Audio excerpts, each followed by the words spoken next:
हरे कृष्णा। आज का मेरा टॉपिक है चैतन्य महाप्रभु की यात्रा to south India. So actually ये बहुत ही वास्ट टॉपिक है। 3 चैप्टर्स बिलोंग करते हैं इससे। चैतन्य चरितामृत में चैप्टर नंबर 7, 8 एंड 9। आज मैं ट्राई करूंगी कि हो सके उतना कवर करूं, क्योंकि ये सच में बहुत ज्यादा वास्ट है। हम सबको मैं जो जो बताऊंगी आप सब लोग उसे ज्यादा से ज्यादा इमेजिन करने की कोशिश करो, तभी आपको उसका एग्जैक्ट ऐसे आनंद आएगा। एक्चुअली अगर आपने ऐसे विजुअलाइज किया अपने आंखों के सामने उसे, तो आपको बहुत अच्छा लगेगा सब सुनने के बाद। इसमें हम स्टार्ट करते हैं। पहले तो हमने देखा था लास्ट प्रीवियस लेक्चर में, माता जी ने वो बताया था कि चैतन्य महाप्रभु अब सार्वभौम भट्टाचार्य को मतलब डिलीवर करते हैं जगन्नाथपुरी में। उसके बाद अ, वैशाख मंथ में उन्हें ऐसे लगता है चैतन्य महाप्रभु को कि अभी I think I should go to south India now. इसलिए वो ऐसे डिसाइड करते हैं कि मुझे अभी साउथ इंडिया को जाना चाहिए to liberate people over there. वो setting करते हैं, तो 3 महीने बाद सबको बताना पड़ेगा, फिर उसको एक आध सोचा मैंने मेरे कुछ काम वहां पर मुझे पूरे करने पड़ेंगे, मैं अकेले जाना चाहता हूँ वहाँ पर। ये सब सुनने के बाद सब भी थोड़ी बहुत ज्यादा हो जाती है। आवाज नहीं, सबको हाँ, ब्रेक हो रहा है, सिर्फ मुझे आवाज ब्रेक हो रहा है। आवाज ब्रेक हो रहा है ना।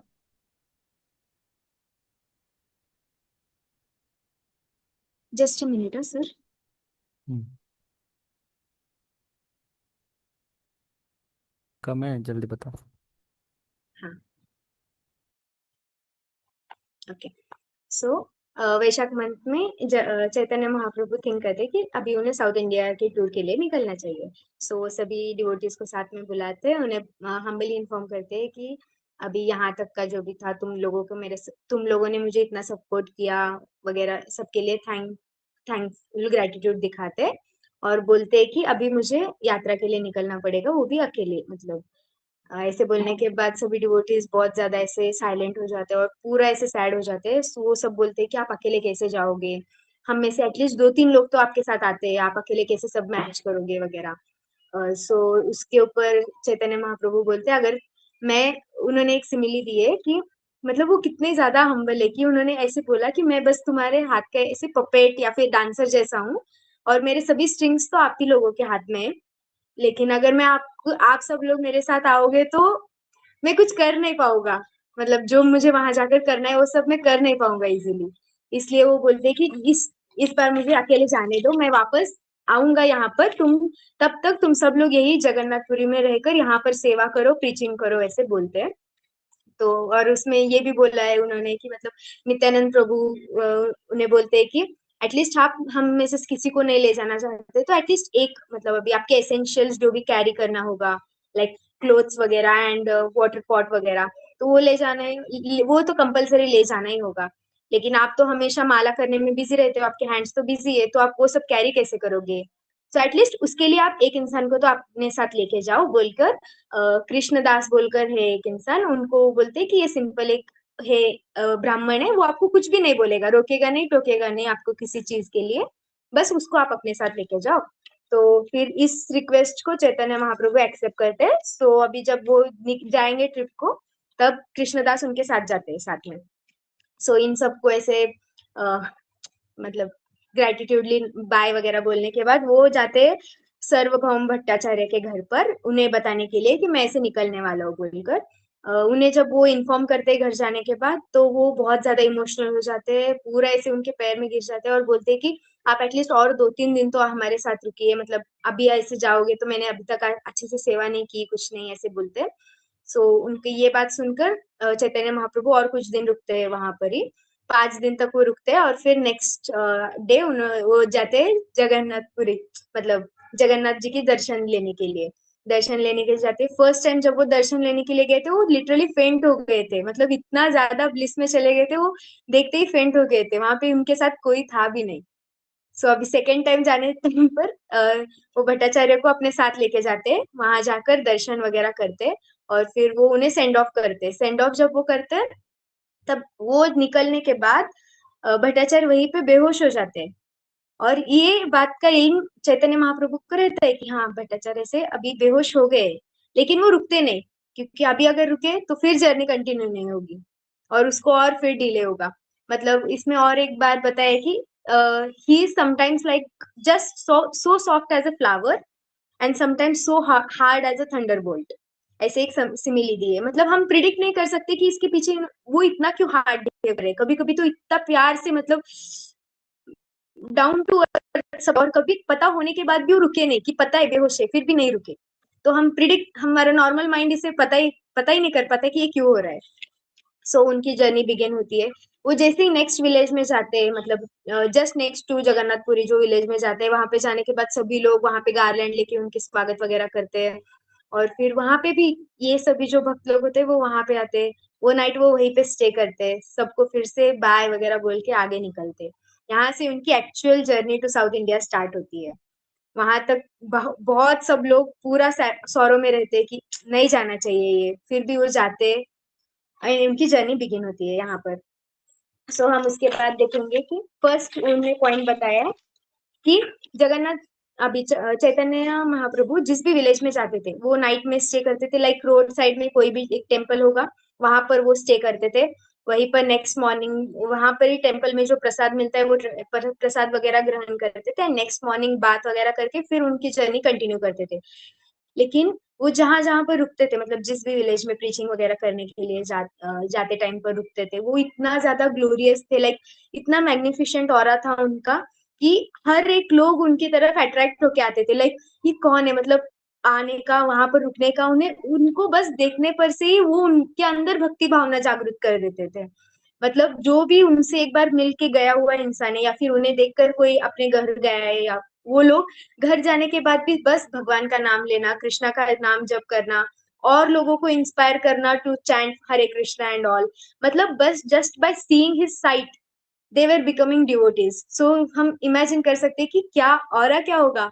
आजकल हम बोलते हैं ऑरा 1000++, कोई लेवल ही नहीं उसका, इतना ज्यादा अच्छा होगा वो, हम इमेजिन भी नहीं कर पा रहे।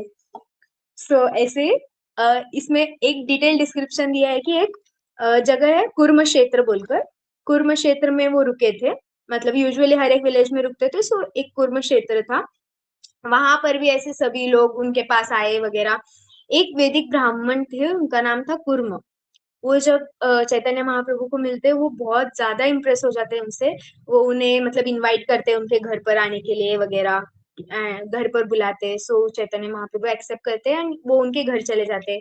वहां जाने के बाद वो कुर्म जो है वो चैतन्य महाप्रभु को पूरा ऐसे ग्लोरीफाई वगैरह करते हैं कि मुझे आपके साथ आना है, मैं यहाँ पे नहीं रुक सकता। मतलब आपके साथ मुझे प्रीचिंग करने के लिए आप ले चलो, मैं यहाँ क्या ही करूंगा, ऐसे वैसे सब बहुत ज्यादा ऐसे इमोशनल होके ग्लोरीफाई करके बोलते हैं चैतन्य महाप्रभु को। लेकिन चैतन्य महाप्रभु उनको रिप्लाई में बोलते हैं कि तुम यहीं पर रहो, तुम्हारा मतलब जॉब यहीं पे, तुम यही मटेरियलिस्टिक लाइफ के साथ प्रीचिंग करो, डिवोशनल सर्विस प्रैक्टिस करो, बट इस लाइफ को मत छोड़ो। ऐसे बोल के समझाते हैं उन्हें। और ये सब उनका सेंड ऑफ वगैरह होता है। नेक्स्ट डे मॉर्निंग वहां से चैतन्य महाप्रभु निकलते हैं। लेकिन जैसे ही वो कुरुम क्षेत्र में मतलब आए, ऐसे पता चलता है एक और इंसान है जो उनको ब्राह्मण वासुदेव बोलते हैं। उनको पता चलता है कि ऐसे ऐसे चैतन्य महाप्रभु आए हैं। तो वो वासुदेव को इतनी ज्यादा उत्कंठा होती है कि मुझे उनसे मिलना है। ये पता होते ही वो आते हैं, लेकिन जैस वो डिले, उनको लेट होता है आने के लिए, आते कुर्म के घर पर। लेकिन उन्हें पता चलता है कि चैतन्य महाप्रभु तो अभी जस्ट निकल चुके हैं। ये न्यूज सुन के वो पूरा ऐसे मतलब फेंट हो जाते हैं कि मैं उनसे मिल नहीं पाया। मतलब उतना सौरव भर जाता है कि अभी एक चांस था मुझे उनसे मिलने का, लेकिन वो भी चला गया हाथ से, बोल के वो फेंट हो जाते हैं। लेकिन हम यहाँ पर देख सकते हैं ही is like a flower now. जैसे उन्हें ऐसे आभास होता है कि ऐसे कोई तो मिलने आया था एंड वो फेंट हो गया, वो तुरंत जहां जहां से पॉइंट कुर्म के घर से गए थे ना, वहां पर ही वापस आ जाते हैं और वो उनसे मिलते हैं। वो एक्चुअली वासुदेव का डिस्क्रिप्शन ऐसे दिया था कि Vasudev was suffering from leprosy. और वो इतना ज्यादा, मतलब वो लेप्रेसी से सफर कर रहे थे, लेकिन वो इतना ज्यादा एनलाइटेंड थे। अभी उनके बॉडी पे जो भी वर्म्स वगैरह रहते थे ना, एक वर्म अगर बाहर गिर गया तो वो वापस उस वर्म को उठा के जिस पोजीशन पे था उसी पे वहां पे बिठा देते थे। मतलब सोचो, हम ऐसे कुछ हमें हुआ तो निकालो, इसकी वजह से मुझे तकलीफ हो रही है, उसके बारे में तो हम सोचेंगे भी नहीं। लेकिन he was so enlightened, like उसको वापस वहीं पे मैं इस मैं उसकी लाइफ क्यों लूं बोलकर वो सोचते थे। लाइक सोचो, लाइक ऐसे इंसान को, और जिस अभी लेप्रेसी वगैरह पेशेंट को यूजुअली कोई हाथ लगाना वगैरह ऐसे उन्हें अच्छा नहीं लगता। डॉक्टर्स भी लाइक ग्लव्स वगैरह पहन के हम भी ऑपरेट करते हैं, हमें भी कैसे तो लगता है देखने के लिए वगैरह। लेकिन चैतन्य महाप्रभु आके उन्हें टच करते, and as soon as he touched him, that person, that Vasudev turned into a so beautiful person. उनका लेप्रेसी खत्म हो गया, वो पूरे रिलीव्ड हो गए, बोथ मेंटली, मतलब जो भी उन्हें साइकोलॉजिकली ऐसे डिप्रेस्ड वगैरह थे वो सब क्योर हो गया, and he is fit and fine now. वो बाद में चैतन्य महाप्रभु को ग्लोरीफाई करते, मेरे जैसे शूद्र को आपने ऐसे आके टच किया, जो मुझे कोई ऐसे अनछूता करते लेकिन आपने मुझे उद्धार कर दिया मेरा, ऐसे वैसे ग्लोरीफाई करते। And he is like very happy कि चैतन्य महाप्रभु मेरे लिए आए। वहां पर he acted like a thunder bolt, but now here he acted like a flower, like so unpredictable, we can't tell what's the reason behind all this. So next day, अभी यहाँ पर एक दिन रुकते हैं उनके साथ, नेक्स्ट डे वो निकलते हैं वहां से, मॉर्निंग नेक्स्ट डे वो लीव करते हैं।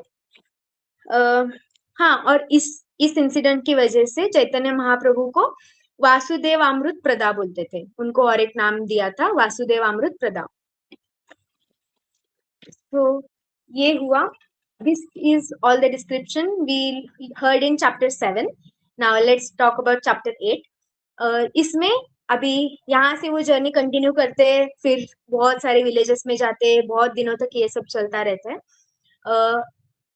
जब वो कौन सर्वभौम भट्टाचार्य जब उन्हें सेंड ऑफ करते रहते हैं ना उस टाइम पर, सॉरी मैं पॉइंट बताना भूल गई थी, वो उनसे एक आखिरी रिक्वेस्ट करते हैं कि आप रामानंद राय को मिलिए, मतलब गोदावरी के पास आप जब जाते हैं ना तब आप रामानंद राय से मिलिए बोलकर। वो उनकी एक ही रिक्वेस्ट थी कि आप प्लीज उनसे मिलना मिस मत करना। लेकिन मैं जब, मतलब मैं पहले आपसे मिलने से पहले मैं उसको बहुत ही मटेरियलिस्टिक इंसान समझता था, लाइक वो शुद्र है, उसको क्या ही नॉलेज होगा ऐसे समझता था। लेकिन अब जब जब से मैं आपको मिला हूं तो मैं ये पहचान पा रही हूँ कि वो कितना ज्यादा ऐसे स्पिरिचुअलिटी में हाई था, और मैं उससे समझ नहीं पाया उस टाइम पर। और मैं सच में चाहता हूँ कि आप उनसे मिले बोलकर ऐसे बोलते। सो चैतन्य महाप्रभु उनको एक्सेप्ट उस रिक्वेस्ट को एक्सेप्ट कर लेते।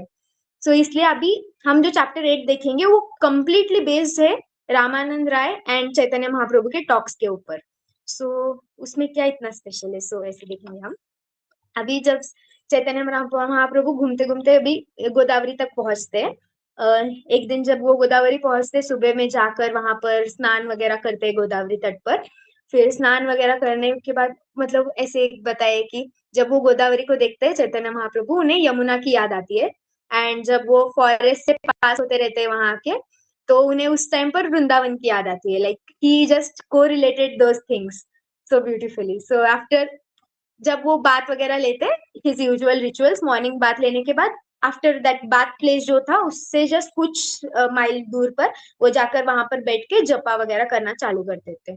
थोड़ी देर बाद वहां पे रामानंद राय और उनके साथ कुछ एसोसिएट सभी लोग, वो ब्राह्मण लोग वहां पर आते टू टेक बात एंड ऑल। एंड ऐसे बताया गया है कि स्क्रिप्चर्स में कि रामानंद राय जब बात लेने आते थे तब उस टाइम पर वो अपने फोर फादर को भी याद करते थे बोलकर। सो उस टाइम पर रामानंद राय ने ऐसे देखा दूर से कि वहां पे कोई तो एक संत बैठा है, और पूरा ऐसे सैफ्रॉन ड्रेस में, सो ग्लोरिशियस, लाइक इतना proper body build, so beautiful. ऐसे वो देखकर शॉक हो गए कि ये कौन है। सो ऐसे लगता है ना, अरे वो कौन है, हम हमें ऐसे ईगरनेस होता है ना कि हमें जाके बात करनी चाहिए, पता नहीं कौन है, इतने ऐसे अच्छे इंसान है तो ऐसे ऑस्पिशियस इंसान से तो मिलना ही चाहिए ना। सो वो जाते हैं वहां पर, जाते ही वो पहचान लेते कि ये चैतन्य महाप्रभु है। सो वो देखते ही फ्लैट पूरे से दंडवत प्रणाम करते हैं उन्हें।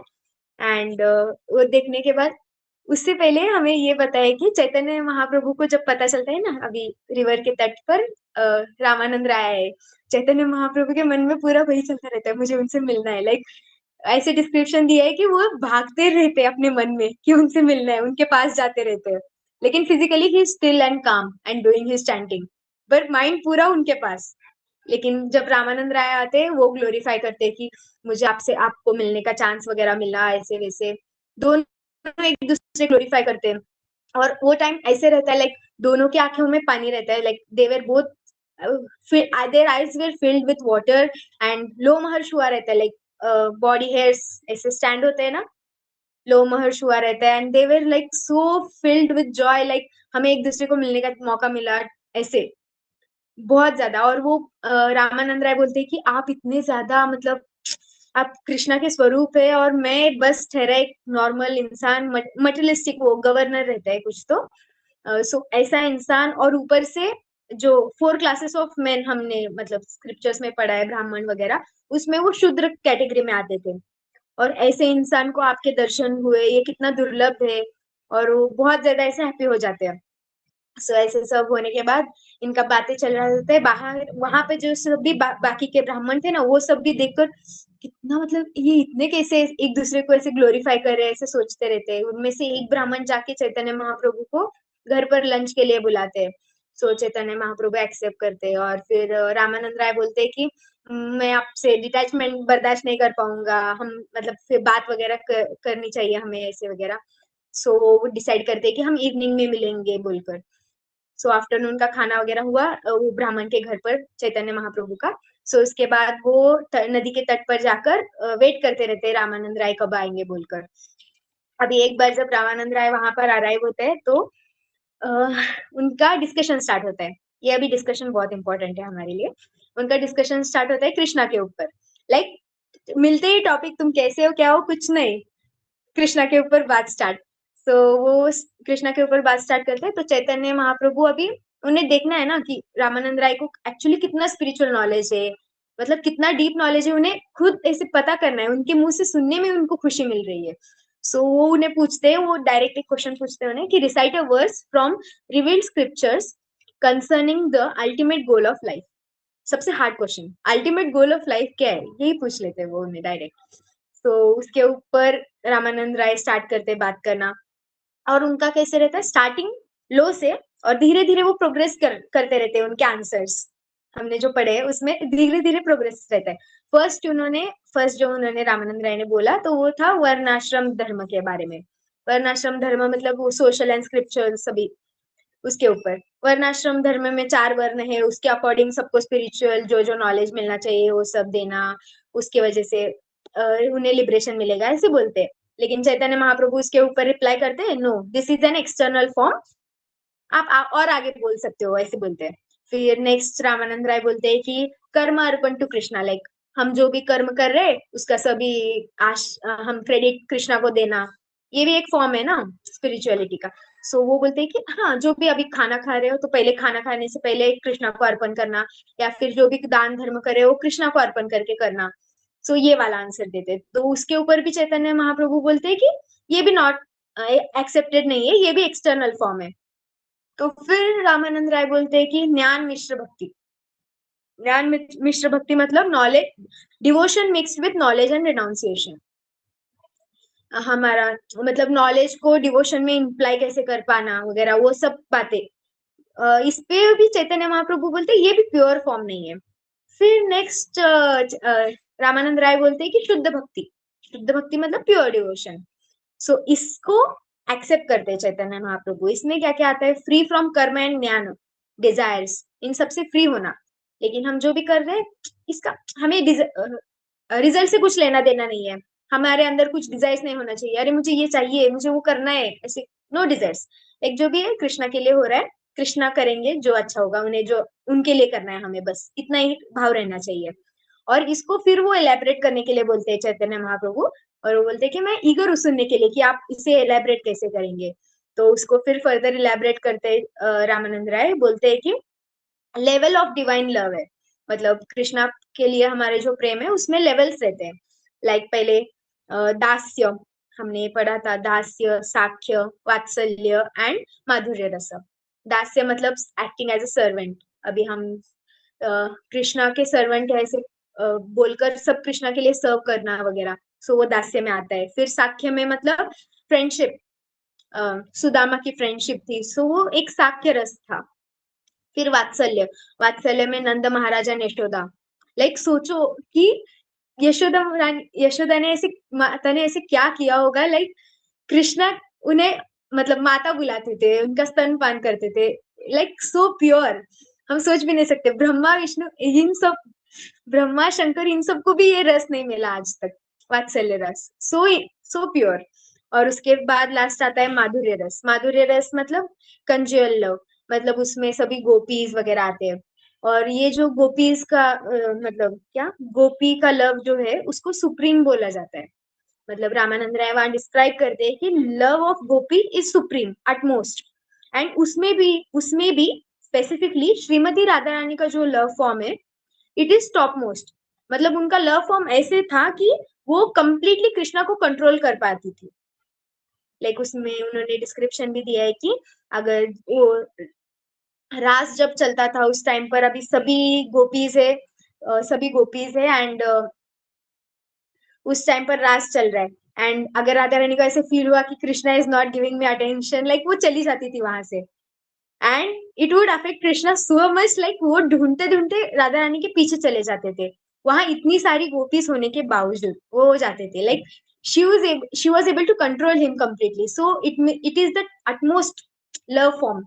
और ये डिस्कशन की एंड में आते आते रामानंद राय को ऐसे रियलाइज हुआ कि चैतन्य महाप्रभु भी फॉर्म है कृष्णा के, कृष्णा के ही एक फॉर्म है। एंड वो अभी जो इस फॉर्म में है ना, मतलब डिवोशनल सर्विस के फॉर्म में, he is experiencing that Radha's form. मतलब राधा का जो डिवोशनल सर्विस था कृष्णा के प्रति, उसको एक्सपीरियंस करने के लिए वो लाइक कृष्णा एंड राधा का कॉम्बिनेशन होकर ये जन्म लिया है उन्होंने। ऐसे वो उन्हें फाइनली पता चल जाता है कि वो राधा का, कृष्णा का ही फॉर्म है बोलकर। So he is so please to meet him, the ultimate supreme personality of God है in the form of Chaitanya Mahaprabhu. So I think मैं टाइम में लेट हो रही हूँ। आज के लिए आज के लिए मैं चैप्टर 8 तक ही बोलती हूँ। नेक्स्ट चैप्टर 9 में बस मैं ब्रीफली बताती हूँ। चैप्टर 9 में चैतन्य महाप्रभु जो जो ऐसे भक्ति स्थान पर गए थे घूमने के लिए वगैरह, उनके बारे में डिस्क्रिप्शन है, लाइक रामेश्वरम वगैरह, उनका वहां का टूर बताया है बस। Thank you, Hare Krishna. Thank you peacefully सुनने के लिए।